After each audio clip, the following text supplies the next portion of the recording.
ભગવાન શ્રી સ્વામિનારાયણ, આપણા ભાવિ આચાર્ય 108 શ્રી ધર્મકુળ મુગટવડી શ્રી નુગેન્દ્ર પ્રસાદજી મહારાજ તથા આપણા ધર્મકુળ આશ્રિત એવા આપણા બ્રહ્મનિષ્ઠ સંત શ્રી નિત્ય સ્વરૂપ સ્વામી તથા સર્વે સંતો પાર્ષદો તથા મારા સર્વે યુવાન મિત્રો, આપણો સ્વામિનારાયણ સંપ્રદાય તો શરૂઆતથી જ ઉત્સવ પ્રિય રહ્યો છે. ભગવાન શ્રી સ્વામિનારાયણે પોતાના જીવન કાળમાં અનેક મોટા મોટા યજ્ઞો, અનેક મોટા મોટા ઉત્સવો કરાવ્યા છે.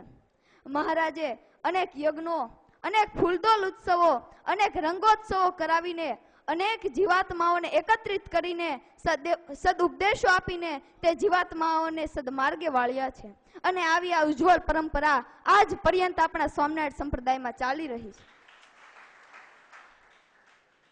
શ્રીજી મહારાજ કહેતા કે કોઈ પણ જીવ જો તેને અંતકાળે આવા ઉત્સવ અને સમયાઓ યાદ આવે, તેમાં સંતો યાદ આવે અને ભગવાનની સ્મૃતિ થાય તો તે જીવ ગમે તેટલો પાપી હોય છતાં તે અક્ષરધામનો અધિકારી બને છે.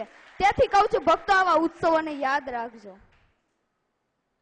અને આવી આ ભગવાન સ્વામિનારાયણે રચેલી આ શુદ્ધ પરંપરાનું વર્તમાન કાળે અમૂલ્ય રક્ષણ કરવા, તેમની જ ધર્મ ધુરંધરપણાને સંભાળતા તેવા જ આપણા 108 શ્રી ભાવિ આચાર્ય શ્રી નુગેન્દ્ર પ્રસાદજી મહારાજના અધ્યક્ષ અને ઉપાધ્યક્ષ પડે તથા આ ધર્મકુળ આશ્રિત સર્વે સંતો તથા હરિભક્તોના અગાધ પરિશ્રમથી આ આખા બ્રહ્માંડમાં જેના પડછંદા પડ્યા છે તેવા અનેક આપણે ઉત્સવોને માણી ચૂક્યા છીએ. 300 કથાઓ કરીને અનેક જીવાત્માઓને સદમાર્ગે વાળ્યા છે. આવા મહાન કાર્ય કરનાર આપણા લાલજી મહારાજ વિશે જો 2 શબ્દોમાં કહેવું હોય તો લાખો में लादे नहीं करोड़ों में नहीं कोई, लाखों में लादे नहीं करोड़ों में नहीं कोई, अरबों खरबों के बीच में तो कोई एक दो જ હોય તો તેઓ કોઈ એક દો જ હોય. ઘણા લોકો કહે છે કે આ દેશમાં હિમાલય છે, ગરવો ગિરનાર છે, એવા મહાશિખરો આવેલા છે તેથી આપણો દેશ શ્રેષ્ઠ છે. ઘણા લોકો એમ પણ કહે છે કે આ દેશમાં ગંગા, યમુના, સરસ્વતી જેવી પવિત્ર નદીઓ વહે છે તેથી આપણો દેશ શ્રેષ્ઠ છે. ઘણા લોકો એમ પણ કહે છે કે આ દેશમાં બદ્રીનાથ, કેદારનાથ, 4 ધામ જેવા પવિત્ર તીર્થો આવેલા છે તેથી આપણો દેશ શ્રેષ્ઠ છે. પણ હું તો માત્ર એટલું જ કહીશ કે આ તીર્થોને સાચું તીર્થત્વ આપનાર અને હિમાલયથી પણ ઉન્નત જીવન જીવનાર આપણા ભાવિ આચાર્ય શ્રી નુગેન્દ્ર પ્રસાદજી મહારાજ તથા આપણા નિત્ય સ્વરૂપ સ્વામી જેવા મહાન સંતો વિભૂતિઓનું આ દેશમાં અવતરણ થાય છે તેથી આપણો દેશ શ્રેષ્ઠ છે, મહાન છે. જે જાતિમાં જે ઉત્કૃષ્ટ હોય, જે શ્રેષ્ઠ હોય તેને રત્ન કહેવાય.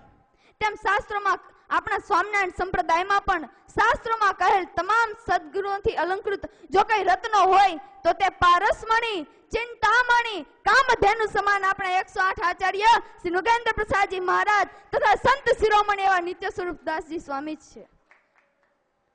જ્યાં અન્નદાન, વિદ્યાદાન અને અભયદાનના અવિરત સદાવ્રતો ચાલી રહ્યા છે, જ્યાં વિદ્યા, સદવિદ્યા અને બ્રહ્મ વિદ્યાની સરિતા વહે છે, જ્યાં સદાય સેવા, સ્મરણ અને સત્સંગની જ્યોત જલે છે તેવા આપણા સરદાર ધામ જેવા અનેક ગામોની અંદર આપણા આચાર્ય મહારાજે હરિમંદિરોની સ્થાપના કરી, યુવા શિબિરો ચલાવી, બાળ મંડળો ચલાવીને અનેક મુમુક્ષ જીવાત્માઓને સદમાર્ગે વાળ્યા છે. આવા આપણા લાલજી મહારાજ લાલ પાઘ પહેરીને ગાદી ઉપર બિરાજમાન થઈને આપણને સૌને આશીર્વાદ આપે અને સૌને અક્ષરધામના અધિકારી બનાવે તેવી જ એક ભગવાનના ચરણોમાં પ્રાર્થના છે. બસ આટલું કહીને હું મારી વાણીને ભગવાન શ્રી સ્વામિનારાયણના ચરણોમાં તથા આપણા ભાવિ આચાર્ય 108 શ્રી નુગેન્દ્ર પ્રસાદજી મહારાજના ચરણોમાં અર્પણ કરીને વિનવું છું. અસ્તુ. જય સ્વામિનારાયણ.